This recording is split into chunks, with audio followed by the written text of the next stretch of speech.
একটি পেইন্টিং এর দাম কতই বা হতে পারে? 1 কোটি, 2 কোটি।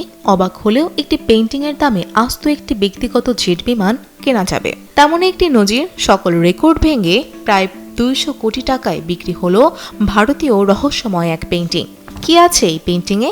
এর বিশেষত্বই বা কি? কে আঁকলেন আর কোন ধনকুবি কিনলেন? এই পেইন্টিং এর সেসব বিষয় নিয়েই আজ আপনাদের জানাবো। প্রখ্যাত ভারতীয় শিল্পী রাজা রবি বর্মার আঁকা যশোদা ও কৃষ্ণ ছবিটি বিক্রি হয়েছে $1,79,00,000 অর্থাৎ 167 কোটি রুপি, যা বাংলাদেশি টাকায় প্রায় 200 কোটি টাকা ছুঁই। বুধবার ছবিটি নিলাম হয় মুম্বাইয়ে। এর আগে কোনো নিলামে ভারতীয় ছবির এত চড়া দাম ওঠেনি।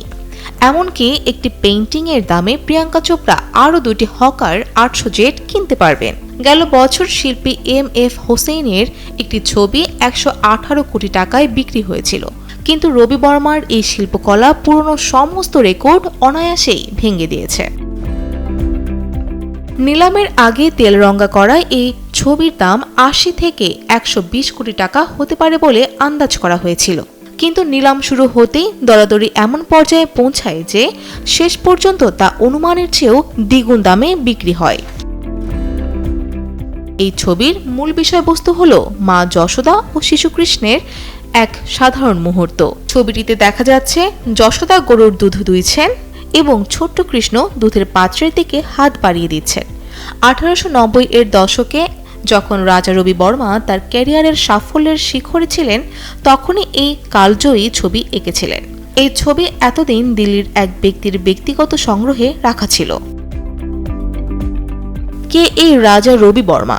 1848 সালে ত্রিবাঙ্কুরের এক অভিজাত পরিবারে জন্ম হয়েছিল রাজা রবি বর্মার।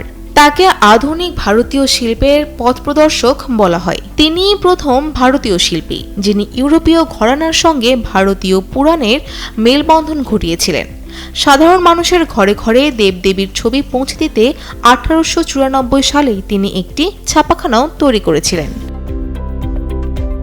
আপনাদের মনে এখন নিশ্চয়ই প্রশ্ন উঠছে, এই বিপুল দামে কে কিনলো এই পেইন্টিং? ভারতীয় চিত্রকলার ইতিহাসে যিনি এই মাইলফলক তৈরি করেছেন তিনি হলেন সেমার ইনস্টিটিউটের প্রতিষ্ঠাতা তথা ধনকুবের সাইরাস পুনাওয়ালা। সাইরাস পুনাওয়ালা বলেন, এই অমূল্য জাতীয় সম্পদ সংগ্রহ করতে পারা তার কাছে অত্যন্ত গর্বের বিষয়। তিনি আরও জানান, সাধারণ মানুষের দেখার জন্য মাঝে মাঝেই এই ছবি জনসম্মুখে প্রদর্শনের ব্যবস্থা করা হবে। Fouzia Fariha, Daily Sun.